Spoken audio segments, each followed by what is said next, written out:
जाती थी। वो स्विमिंग करती थी तो जेट के पीछे समुद्र पार कर लेती थी। जब उसे गुस्सा आता था तो कई बार वो बाकी बच्चों को उठा के फेंक देती थी, घरों में आग लगा देती थी।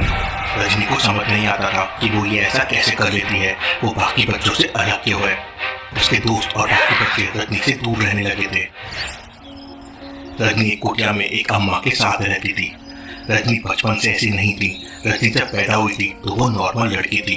भूतों के रक्षक को भूतों की रानी बना था तो उसने उसे कुटिया के सामने छोड़ दिया था जहाँ अम्मा ने उसे पाला। उसी वक्त यश के पापा स्टोन्स को दुनिया में छुपा रहे थे। ये स्टोन्स ही वल्चर्स को पावर देते हैं। ये स्टोन्स उन्हें वल्चर्स से दूर रखना था।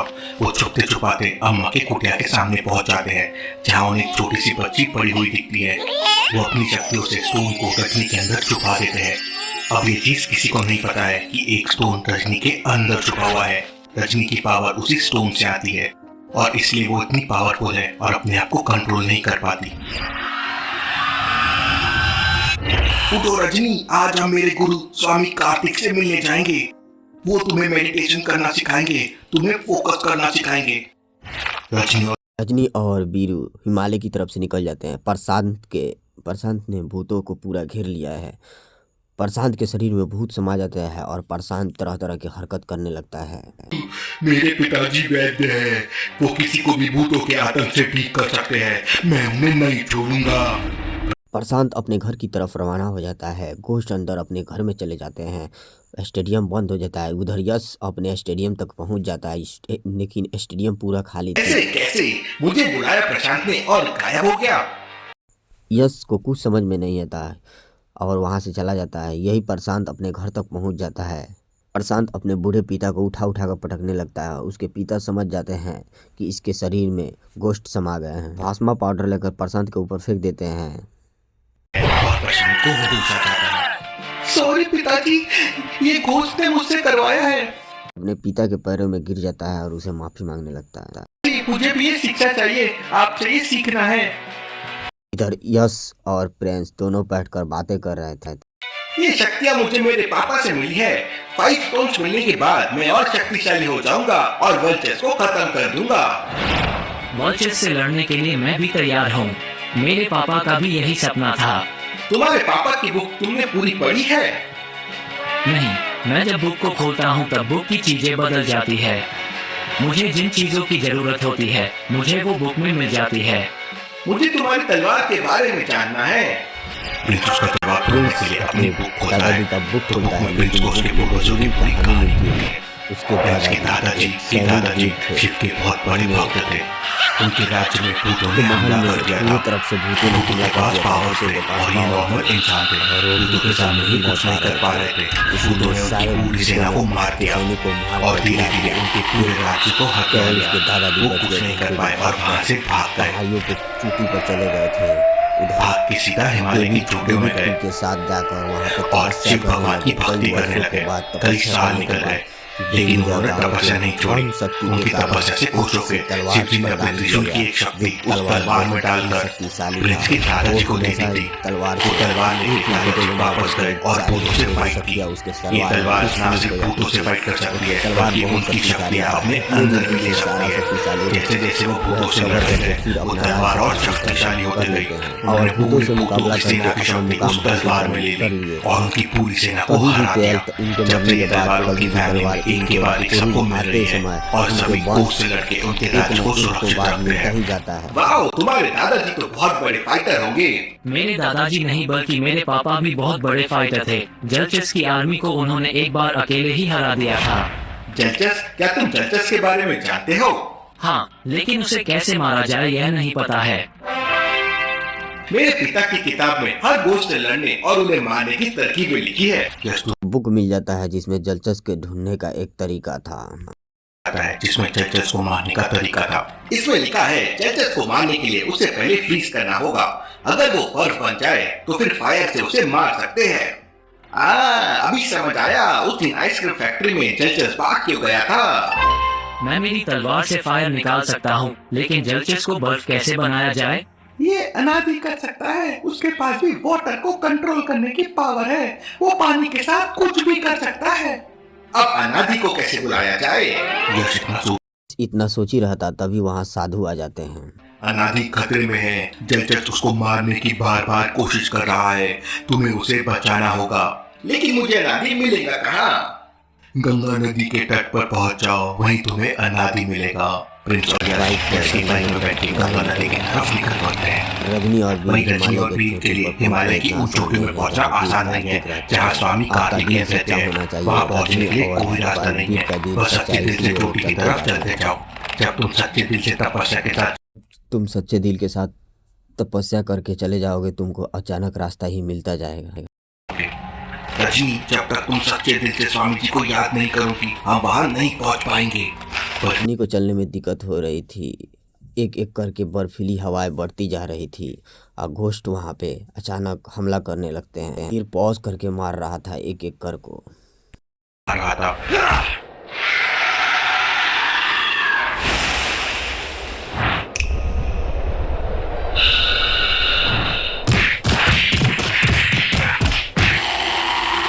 लेकिन रजनी कुछ नहीं कर पा रही थी। वो बहुत थक चुकी थी।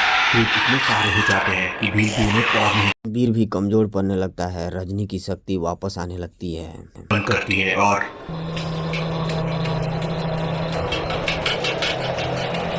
रजनी में एनर्जी आने लगती है। वीर ये देख बहुत खुश हो जाता है। रजनी उड़ने लगती है और अपनी आंखों से लेजर छोड़ने लगती है। वीर भी कोटराम से भाग जाते हैं, लेकिन रजनी फिर पावर्स को कंट्रोल नहीं कर पाती और माउंटेन्स को डिस्ट्रॉय कर देती है। मुझे मेरे पावर को कंट्रोल करना सीखना होगा। मुझे स्वामी जी से मिलना ही होगा। दोनों आगे बढ़ने लगते हैं और थोड़ी देर में उन्हें स्वामी जी का आश्रम का गेट दिख जाता है। रजनी बहुत खुश हो जाती है। तुमने सच्चे दिल से स्वामी जी को याद किया और हम यहाँ पहुँच गए। चारों तरफ बर्फीली हवाएं चल रही थी, लेकिन स्वामी जी का आश्रम हरा भरा था। वहाँ पक्षी डियर आराम से रह रहे थे और एकदम शांति थी, जैसे मानो ये आश्रम कोई बर्फीली जगह पे नहीं बल्कि जंगल में हो। कहीं ये कोई जादू तो नहीं? नहीं, ये स्वामी जी की शक्तियों का कमाल है। दोनों आश्रम के अंदर चले जाते हैं। वही प्रशांत अपने पिताजी से लोगों को बचाने के लिए शिक्षा लेने लगता है। आयुर्वेद एक ऐसा विज्ञान है जो प्रशांत को लोगों को भूतों से बचाना सिखा देगा। प्रशांत के पिताजी उसे जंगल में जड़ी बूटी कैसे ढूंढते हैं वो बताना शुरू करते हैं। कौन सी जड़ी बूटी में कितनी शक्ति होती है, उन्हें कैसे मिक्स करते हैं। प्रशांत सब सीखने लगता है। धीरे धीरे प्रशांत आयुर्वेद की विद्या में महारथी हासिल करने लगता है। बहुत जल्द प्रशांत भी लोगों को बचाना सीख जाएगा। प्रिंस और यश गंगा की नदी के पास पहुंचने ही वाले थे कि तभी यश को कुछ लोग यहाँ भागते हुए दिखते हैं। अनादि को बचाना जरूरी है, लेकिन ये लोगों को बचाना भी उतना ही जरूरी है। यश तुरंत अपनी बाइक नीचे ले लेता है। नीचे पूरी अफरा तफरी मची हुई थी। दोस्त बच्चों को उठाते लेके जा रहे थे और लोग करके यहाँ वहाँ भाग रहे थे। यश, ये क्या हो रहा है? मुझे कुछ समझा नहीं। लगता है घोस्ट यूनिवर्स का दरवाजा इस बार इस गांव में खुला है और ये भूत बच्चों को किडनैप कर रहे हैं। घोस्ट बच्चों की जगह रेप्लिका छोड़ देते हैं जो इम्प्योर घोस्ट है। दिन में इंसान और रात में ये घोस्ट बन जाते हैं। हमें इन्हें रोकना होगा। दोनों तुरंत नीचे उतर जाते हैं और घोस्ट से फाइटिंग शुरू कर देते हैं। यश पावंडर नहीं बना सकता, बच्चों को चोटें लग सकती है। यश अपनी ताकत से घोस्ट को अपनी तरफ खींचना शुरू कर देता है, लेकिन इस बार यश घोस्ट को उसकी तरफ नहीं खींच पा रहा था। यश और ताकत लगाता है, लेकिन कुछ नहीं होता। लगता है घोस्ट यूनिवर्स की घोस्ट के सामने मेरी ताकत नहीं चलेगी। यश अपनी गन निकालता है और घोस्ट को पकड़ना शुरू कर देता है। वही प्रिंस अपनी तलवार से घोस्ट को मारना शुरू कर देता है। दोनों को देख सारे घोस्ट वहां से भाग जाते हैं। इस बार तो हमने लोगों को बचा लिया, लेकिन ऐसा कितनी जगह हो रहा होगा? हमें ये इंफॉर्मेशन जानने के लिए कोई हथियार लगेगा। मैंने एक बुक में रेखांकित नक्शे के बारे में पढ़ा था जो घोस्ट को ट्रैक करता है। शायद वो हमारी हेल्प कर सके। वाह, लेकिन इससे पहले अनादि को हमारी मदद चाहिए। पहले जस्टिस को खत्म करते हैं, फिर ये मैप ढूंढेंगे। दोनों वहां से गंगा नदी की तरफ निकल पड़ते हैं। वहीं गंगा के पास जस्टिस अनादि को ढूंढते ढूंढते पहुंच जाता है। इस बार तो मैं तुझे नहीं छोड़ूंगा। मुझे हजारों साल से कोई नहीं मार पाया है।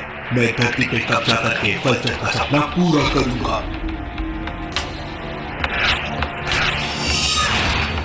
और दोनों के बीच छोटा युद्ध शुरू हो जाता है।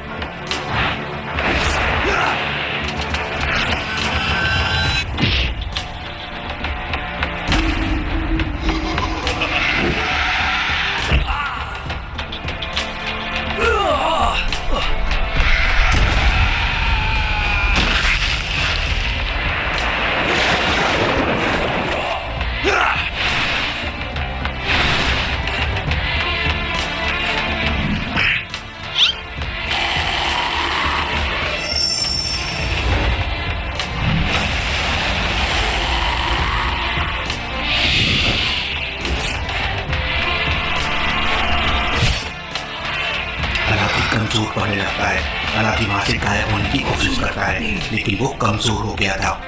वो वहां से भाग नहीं पा रहा था। जलचस अनादि पे हावी होते जा रहा था। उतने में वहां यश और प्रिंस पहुंच जाते हैं। रुक जाओ जलचस, आज तो तुम्हें नानी मैं याद दिलाऊंगा। यश तुरंत टोर्नाडो बनाता है और जलचस के ऊपर छोड़ देता है। गिरती तलवार से जलचस पे अटैक करने लगता है। यश और प्रिंस के बीच जलचस को हरा नहीं पा रहे थे। ये जलचस तो काफी शक्तिशाली है। यश जोर से आवाज लगाता है, अनादि, जलचस को बर्फ की तरह जमा दो। प्रिंस बाइक से जंप करता है। उसकी तलवार से तेज आग निकलने लगती है। वो अपनी तलवार से जलचस को आग पार कर देता है। क्या बात है प्रिंस, तुमने जलचस को मार दिया। लेकिन जलचस इतना शक्तिशाली है तो वर्चस कितना होगा। वही अनादि एकदम कमजोर हो गया था और कमर के पास बेहोश हो गया था। मैं इन्हें कैसे बचाऊं? यश अपना हाथ अनादि के सर पर रखता है तो अनादि के घाव ठीक होने लगते हैं और अनादि पूरा ठीक हो जाता है। तुम लोग तो बहुत शक्तिशाली हो, कौन हो तुम? तब यश अनादि को अपने और उसके पिता के बारे में बताता है। तुम विक्रांत के बेटे हो। विक्रांत मेरा बहुत अच्छा दोस्त था। तुम भी उसी की तरह बहादुर और शक्तिशाली हो। मैं तुम्हारी हेल्प जरूर करूंगा वर्चस को हराने में, और तुम्हें जलमनी पाने में मैं मदद भी कर सकता हूँ। लेकिन जलमनी पाने के लिए तुम्हें रेखांकित मैप ढूंढना होगा, वही तुम्हें वहां तक लेके जाएगा। ये लो ताबीज, ये तुम्हारे पापा ने मुझे दिया था। यश ताबीज खोल के देखता है तो उसमें अनादि और उसके पापा की साथ में तस्वीर थी। यश की आंखों में आंसू आ जाते हैं। तुम्हें जब भी मेरी जरूरत पड़े ताबीज को छू के मुझे याद करना, मैं आ जाऊंगा। अभी मुझे जाना है। कभी मैं तुम्हें मेरे और तुम्हारे पापा के किस्से सुनाऊंगा। इतना कहते ही अनादि वहां से गायब हो जाता है। यश और प्रिंस वही नदी के तट पर बैठ जाते हैं। प्रिंस, जल्दी वो बुक खोलो और गन के बारे में देखो क्या लिखा है। प्रिंस बुक ओपन करता है तो यश के पापा और गन की कहानी लिखी होती है। यश के पापा उस समय के सबसे बड़े गोस्ट हंटर थे। उन्होंने अपनी पूरी जिंदगी गोस्ट यूनिवर्स और छुपे हुए रहस्य और पावर को जानने में लगा दी। उन्होंने बहुत तपस्या और रिसर्च करके दुनिया में छुपे हुए कई पावर्स को डिस्कवर किया और उनकी शक्तियों को अलग अलग स्टोन्स में डाल दिया। उन्हें दुनिया के हर गोस्ट की शक्तियां और वीकनेस के बारे में पता था और उन्होंने अपनी किताब में ये सब लिख दिया था। लेकिन वर्चस के बारे में वो कभी पता नहीं कर पाए थे। एक दिन विक्रांत भूतों से लड़ते हुए एक सीक्रेट छुपे हुए मंदिर में पहुंच जाता है। वो मंदिर हिमालय के नीचे था। मंदिर के आसपास में आदिवासी रहते थे। वो मंदिर एक देवी का था जिनके पास भूतों से लड़ने की अपार शक्ति थी। देवी के पैरों के पास विक्रांत को वो गन मिलती है। ऐसी गन विक्रांत ने कभी नहीं देखी थी। तभी गोस्ट विक्रांत पे अटैक कर देते हैं। विक्रांत उस गन का ट्रिगर दबा देता है और गोस्ट उनमें कैद हो जाते हैं। गन की शक्तियां देख विक्रांत चौंक हो जाता है। विक्रांत देवी को प्रणाम करता है और वहां से निकल जाता है। अपने इतने सालों की तपस्या और पावर से विक्रांत गन को और पावरफुल बना देता है। गोस्ट को इजीली कैप्चर कर सके।